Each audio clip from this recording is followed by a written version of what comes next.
नमस्कार दोस्तों, आप सबका स्वागत है। मैं आपका दोस्त सर्वेश और आपको मैं अपने दी क्रिकेट लेजेंड सीरीज़ का श्रृंखला का आज अगला वीडियो आप लोगों के सामने लेकर के आया हूं। और दोस्तों, पहली बार तो आप सबको बहुत बहुत धन्यवाद। मेरे आज 1 के व्यू हो गए। आप लोग अपना प्यार मुझे यूँ ही देते रहें। तो दोस्तों, हम लोग आज बात करेंगे भारतीय स्पिन की। जैसे हम सबको पता है कि भारत का स्पिन डिपार्टमेंट दुनिया में सबसे स्ट्रॉन्ग रहा है, और अगर यूँ कहें कि स्पिन की शुरुआत भारत ने की है तो ये कतई भी गलत नहीं होगा। तो दोस्तों, आज उसी के सिलसिले में मैं आपके सामने बात कर रहा हूँ। दोस्तों, एक ज़माना था जब पूरी दुनिया में जितनी सारी टीमें हुआ करती थी, जैसे New Zealand, Australia, South Africa, West Indies, इन सारों टीमों में दिग्गज तेज गति के गेंदबाजों का बोलबाला था। ये कातिल गेंदबाज हुए करते थे। जैसे मैल्कम मार्शल थे वेस्ट इंडीज में, वो बोलते थे कि आई लाइक ब्लड, तो उनको पिच के ऊपर खून देखना बहुत पसंद था। तो दोस्तों, इस तरह के बॉलर हुआ करते थे। जैसे रिचर्ड हेडली न्यूजीलैंड के लिए थे, यान बॉथम और डगलस जॉर्डन, इस तरह के बहुत खूंखार बॉलर पूरी दुनिया में हुए हैं। लेकिन इसके साथ ही मैं आपको बताऊं, उस दौर में जब पूरी दुनिया में एक तेज़ गेंदबाजी का बोलबाला था, उसके विपरीत भारत के पास कोई खास गेंदबाज तेज गति के नहीं थे। इक्का दुक्का आपको कहानियों में सुनने में पहले आया करते थे। तो उस समय जो भारतीय गेंदबाजी की कमान थी वो पूरे स्पिनर्स के हाथ में थी। जैसे अगर मैं स्पिन गेंदबाजों के बारे में कहूँ जो भारत के ग्रेट्स कभी रहे हैं, जिसमें बिशन सिंह बेदी, इरापल्ली प्रसन्ना, चंद्रशेखर, करसन घावरी, लक्ष्मण शिव रामाकृष्णन, और उनकी उस लेगेसी को आगे बढ़ाते हुए एक हमारी तिकड़ी जो 90s के दशक में बहुत प्रसिद्ध रही। आपने नाम सुना होगा, अनिल कुंबले, वेंकटपति राजू और राजेश चौहान। ये तीनों तिकड़ी जानी जाती थी, और जब भी कोई बाहर की टीमें भारत का दौरा करती थी तो इन तीनों का सामना करना इनके लिए आसान नहीं होता था दोस्तों। लेकिन आज के डेट में फिर उसी लेगेसी को आगे बढ़ाते हुए हमारे पास आज भारत के नहीं अभी तो दुनिया के सबसे महान एक स्पिन गेंदबाज के राह पे चलते हुए हैं, और वो एक महान स्पिनर है, तो ये कहना गलत नहीं होगा। जी हाँ दोस्तों, हम बात कर रहे हैं रविचंद्रन अश्विन की, जिन्होंने उस भारतीय स्पिन परंपरा को आगे बढ़ाए रखा, और अब तक से उनकी बादशाहत कुल मिलाकर के विश्व क्रिकेट में अभी कायम है। और दोस्तों, आगे चल के भी अभी अश्विन का 2-4 साल तक ऐसा ही रहेगा। फिर दोस्तों, मैं आपको ये बताऊं कि अब हम यहाँ पे थोड़ा सा तुलना करने वाले हैं। दोस्तों, ये तुलना करना बहुत ही गलत होगा, लेकिन मैं कुछ स्टेटिस्टिक्स आपके सामने लेके आया हूँ जिसको मैं आपको दिखाने की कोशिश कर रहा हूँ। दोस्तों, हम लोग कोई भी एक्सपर्ट नहीं है, तो हमें ये किसी के बारे में कहना कि कौन बेहतर था, कौन नंबर 1 था, कौन नंबर 2 था, तो then we are not the right person to जज एनीबॉडी। लेकिन हाँ, हम एक उनके स्टेटिस्टिक को आपके सामने रख रहे हैं, और इस वीडियो के अंत में मैं वो स्टेटिस्टिक को आपको छोड़ जाऊंगा। वो वीडियो नहीं है बल्कि उनके कुछ इमेजेस हैं जो आपको उनके पूरी रिकॉर्ड को देखने के बाद आप लोग अपने खुद उसको ये डिसाइड कर सकते हैं। तो दोस्तों, लेकिन अब बताएं, अब जिससे आज के दुनिया में हमारे पास भी तेज गेंदबाज होने लगे, तो दोस्तों पहले बात मैं आपके सामने आज जो मॉडर्न युग के जो भारत के 3 प्रमुख स्पिन गेंदबाज रहे हैं, अनिल कुंबले जिनको हम जम्बो के नाम से बोलते हैं, हरभजन सिंह जिनको हम पाजी या भज्जी बोलते हैं, और तीसरा रविचंद्रन अश्विन। तो दोस्तों, पहले अगर इन तीनों के टेस्ट क्रिकेट का पूरा स्टेट के बारे में बता दें, तो रविचंद्रन अश्विन ने अब तक से 78 टेस्ट मैच खेले हैं, जिसमें 146 इनिंग में हुआ है, और उनकी जो टोटल गेंदे फेंकी है लगभग 21,500 के आसपास अश्विन ने गेंदे फेंक दिए, और जिसमें 724 मेडल रखते हुए 409 विकेट लिए हैं। और अश्विन का दोस्तों एवरेज है 24 के आसपास का, और स्ट्राइक रेट है 52। दोस्तों, मैं बॉलर के बारे में एक चीज़ आपको बता दूं, बैट्समैन के बारे में तो आपने स्ट्राइक रेट और एवरेज सुना है। बॉलर का एवरेज और स्ट्राइक रेट ये होता है, एवरेज ये होता है कि एक बॉलर ने कितने रन देकर के 1 विकेट लिया, और एक बॉलर का स्ट्राइक रेट ये होता है कि वो कितनी गेंदें फेंक रहा है 1 विकेट लेने में, तो ये बॉलर का स्ट्राइक रेट होता है। और दोस्तों अश्विन ने 19 बार 4 विकेट लिए हैं, और 30 बार 5 विकेट लेने का कारनामा किया है। फिर दोस्तों अनिल कुंबले की बात पे आते हैं तो अनिल कुंबले ने अब तक से 132 टेस्ट मैच खेले थे रिटायर होने तक, जिसमें 236 इनिंग में उन्होंने लगभग 40,850 गेंदें फेंकी और लगभग 16,000 के आसपास मेडन ओवर थे उनके। 619 विकेट लिए।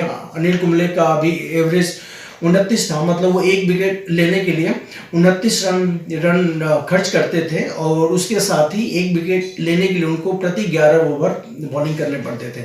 और अनिल कुंबले ने अपने करियर में 31 बार 4 विकेट लिए हैं और कम से कम 35 बार 5 विकेट का हॉल लिया उन्होंने। इसके बाद दोस्तों मैं हरभजन सिंह के बारे में बात करूं तो हरभजन सिंह ने अपना करियर खत्म किया 103 टेस्ट मैचों के साथ, जहां पे उनके 190 इनिंग खेली थी, जिसमें उन्होंने भी हरभजन सिंह ने भी लगभग 28,000 के आसपास बॉलिंग फेंकी, जिसमें 870 उनके मेडन थे, 417 विकेट। हरभजन सिंह का भी एवरेज था 32 के अप्रोक्सीमेटली, मतलब उनको हर विकेट लेने के लिए 32 रन खर्च करने पड़ते थे और उनको लगभग 68 या यूं कहें कि 69 बॉलें फेंकने पड़ते थे पर विकेट को परचेज करने के लिए। और हरभजन सिंह का जो 4 विकेट हॉल था वो 16 बार था और 25 विकेट उन्होंने एक पारी में 5 विकेट उन्होंने 25 बार के आसपास लिया। ये तो दोस्तों रहा इन तीनों का अलग अलग स्टेटिस्टिक्स। अब तक से रविचंद्र अश्विन ने 76 मतलब टेस्ट मैचेस खेले हैं, तो उन 76 टेस्ट मैचेस के कंपैरिजन को लेकर के मैं आपके सामने एक और स्टेट प्रस्तुत कर रहा हूं, जिसमें अश्विन ने अब तक से 76 टेस्ट में 394 विकेट लिए, जिसमें उनका 25 के एवरेज के साथ 53 के स्ट्राइक रेट, 29 बार 5 विकेट लिए और 7 बार 10 विकेट लिया और इसमें अश्विन का हाईएस्ट जो था प्रदर्शन वो 13 विकेट लिए थे 140 रन का। फिर जो दोस्तों हमारे जो ग्रेड थे अनिल कुंबले जी ने, जिन्होंने 349 विकेट लिए थे 27 के एवरेज से 668.1 के स्ट्राइक रेट से, जिसमें 20 बार उन्होंने 5 विकेट लेने का कारनामा किया है, 4 बार 10 विकेट लेने का कारनामा किया और उनका जो बेस्ट परफॉर्मेंस है वो 14 विकेट लिए थे 149 रन देकर। दोस्तों एक और आपको अनिल कुंबले जी के बारे में बता दूं कि अनिल कुंबले दुनिया के दूसरे बॉलर हैं जिम लेकर के बाद जिन्होंने एक इनिंग के साथ 10 के 10 विकेट लिए थे, जिन्होंने फिरोज शाह कोटला में पाकिस्तान के खिलाफ लिया था। फिर हरभजन सिंह की बात आती है तो हरभजन सिंह ने अपने पूरी करियर में या यूं कहें कि 76 टेस्ट होने तक हरभजन सिंह ने 323 विकेट लिए थे, जिसमें उनका एवरेज 30 का था, मतलब उनको 30 रन के अप्रोक्सीमेटली खर्च करने पड़ते थे एक विकेट लेने के लिए और 65 के आसपास उनको बॉलिंग फेंकनी पड़ती थी, जिसमें उन्होंने 23 बार 5 विकेट लिए और 5 बार 10 विकेट का आंकड़ा उनका जो बेस्ट प्रदर्शन है 15 विकेट लेकर के 217 रन लेकर के। तो अगर आप लोगों ने पहले 76 टेस्टों के बाद अनिल कुंबले, रविचंद्रन अश्विन और हरभजन सिंह का कंपैरिजन देखा, अब दोस्तों मैं बताता हूँ होम रिकॉर्ड अपने देश में खेलते हुए इन तीनों का क्या क्या योगदान था। तो अपने देश में खेलते हुए रविचंद्र अश्विन ने 45 मैचों में 271 विकेट लिए हैं 22 का एवरेज से 48 का स्ट्राइक रेट, जिसमें उन्होंने 23 बार 5 विकेट का कारनामा किया एक पारी में और 6 बार उन्होंने 10 विकेट का कारनामा किया।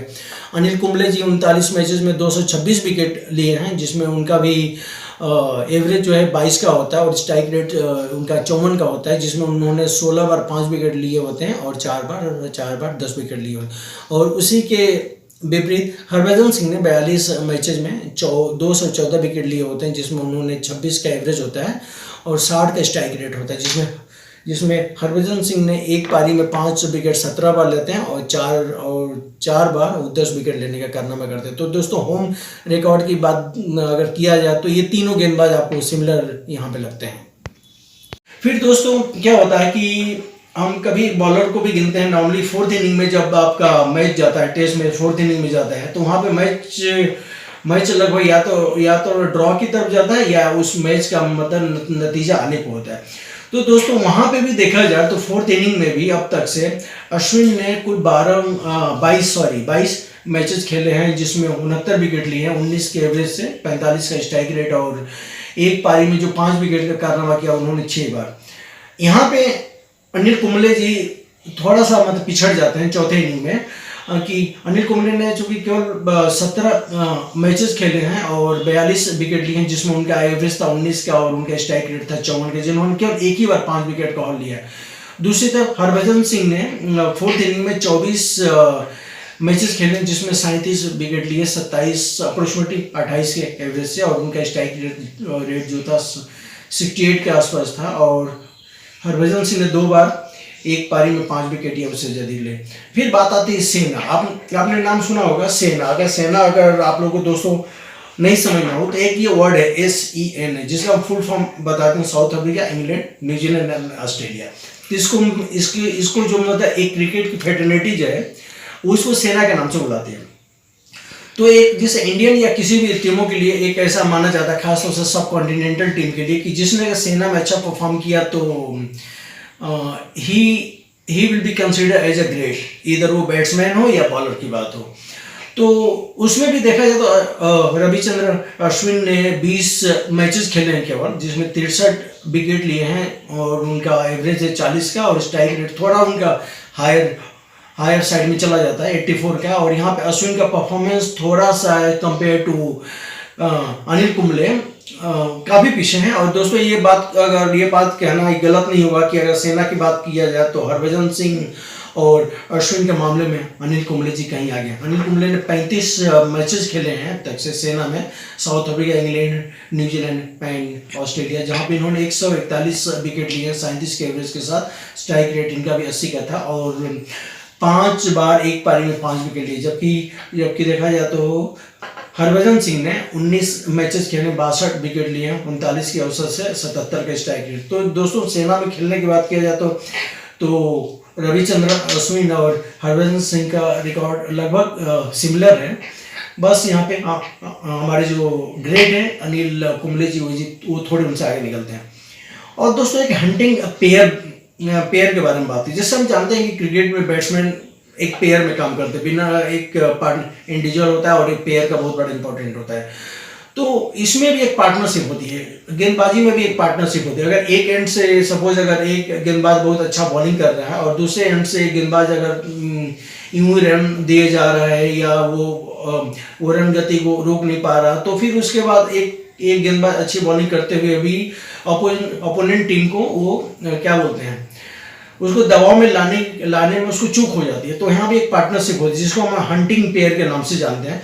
तो दोस्तों हंटिंग पेयर में भी हमारे अनिल कुंबले जी और हरभजन सिंह ने अब तक से 54 मैचेस में साथ में पार्टनरशिप खेले, जिसमें 501 विकेट लिए, और इनका एवरेज था 9 का। सोचिए एक विकेट लेने के लिए मात्र इनको 9 रन देने पड़ते थे। और जहाँ भी इसके बाद हमारे रविचंद्रन अश्विन एंड सर जडेजा जी, इन्होंने केवल अब तक से 39 मैचेस में एक क्या बोलते हैं टेंडम में बॉलिंग किया है, जहां इन लोगों ने 393 विकेट लिए, 10 का भी एवरेज। तो यहाँ भी बहुत एक टफ कंपटीशन होता है दोस्तों। तो इसी तरीके से जैसे मैंने बताया, तो ये आप लोगों को स्टेटिस्टिक्स दिखा दिया। लेकिन मैं दोस्तों, जैसे मैं आपको पहले बताया था कि I am not expert, so I can not comment anything that who is better spinner, but दोस्तों एक मेरी छोटी सी ओपिनियन है कि मैं यहाँ पे अश्विन और क्या बोलते हैं हरभजन सिंह के मामले में थोड़ा सा अनिल कुंबले अप रखूंगा। क्योंकि दोस्तों अनिल कुंबले जिस समय गेंदबाजी की, जैसे मैं आपको बता दूं कि उस समय भारत के पास पेस गेंदबाज बहुत कम होते थे। तो अनिल कुंबले स्टार्टिंग में कभी ऐसा होता था कि चौथे पांचवें ओवर में बॉलिंग के लिए आ जाते, तो उनको बहुत जल्दी अटैक में आना पड़ जाता। तो और एक और हम जानते हैं कहावत होता है कि किसी भी टीम का स्पिनर तब सक्सेसफुल होता है जब उसके 1-2 विकेट अर्ली अपोनेंट टीम के, अगर आपके पेस गेंदबाज अगर ये निकाल लें तो स्पिनर्स के लिए काम आसान हो जाता। जबकि यहाँ पे कुछ नहीं था। अनिल कुंबले खुद एक फ्रंट लाइन स्पिनर थे। एक बार की बात दोस्तों मैं कहूँ जी, अनिल कुंबले जब अपना 2-3 साल करियर का अपना मतलब बिता चुके थे, तो साउथ अफ्रीका टूर पे गए। उससे पहले उनको 2-3 जगह सक्सेस काफ़ी मिल चुका था। तो साउथ अफ्रीका में उनको उतना ज़्यादा मतलब सक्सेस नहीं मिला जितना मिलना चाहिए था। उस समय साउथ अफ्रीका के कैप्टन थे हेनसी क्रोनियर। तो उनसे बोला गया था कि अनिल कुंबले वर्ल्ड के इतने बेहतरीन स्पिनर है, हर कंट्री में वो इतनी अच्छी करते हैं, आपके यहाँ क्यों नहीं, उनका ऐसा परफॉर्मेंस खराब क्यों गया। तो दोस्तों मैं बता दूं, चूंकि अनिल कुंबले स्पिनर्स में सबसे तेज बॉलिंग करते, कभी कभी वो 110, 15, 20 की स्पीड से बॉलिंग करते थे, 120 स्पिनर हो गए। तो साउथ अफ्रीका के कैप्टन हेनसी क्रोनियर ने बोला था कि अनिल कुंबले के वीडियोस देखने और इसके बाद एनालिसिस के बाद हम लोगों ने अनिल कुंबले को as a third medium pacer Bharat का खेलते रहे। तो अनिल कुंबले को एक तीसरा दोस्तों मीडियम पेसर की तरह खेलते थे, जो कि बहुत एक सरप्राइज था कि एक बताओ स्पिनर को, जो बाहर के कंट्री के लोग आपको तीसरे स्पिनर की तरह खेल रहे हैं। तो दोस्तों इसी के साथ मैं अलविदा आप लोगों को बोलता हूँ, और इसका ये डिसीजन आप पे छोड़ता हूँ। इसके मैं लास्ट में क्लिप छोटा सा डालूंगा जिसमें इन तीनों प्लेयर के स्टेटिस्टिक्स होंगे, आप उसको देखिएगा और इसमें आप मतलब डिसाइड कीजिएगा कि who is the better bowler, Anil Kumble, Harbhajan Singh और रविचंद्रन अश्विन। तो दोस्तों इसी के साथ मैं अपने वीडियो को ख़त्म करता हूँ। कि उम्मीद करता हूँ कि आज का मेरा वीडियो आप लोगों को पसंद आया होगा। दोस्तों आप मेरे वीडियोस ऐसे ही लाइक करके और सब्सक्राइब करते रहें, और जिससे मेरा मोटिवेशन और बढ़ता रहे। दोस्तों मुझे आप इंस्टाग्राम और फेसबुक पे भी लाइक करते रहें। थैंक यू सो मच दोस्तों।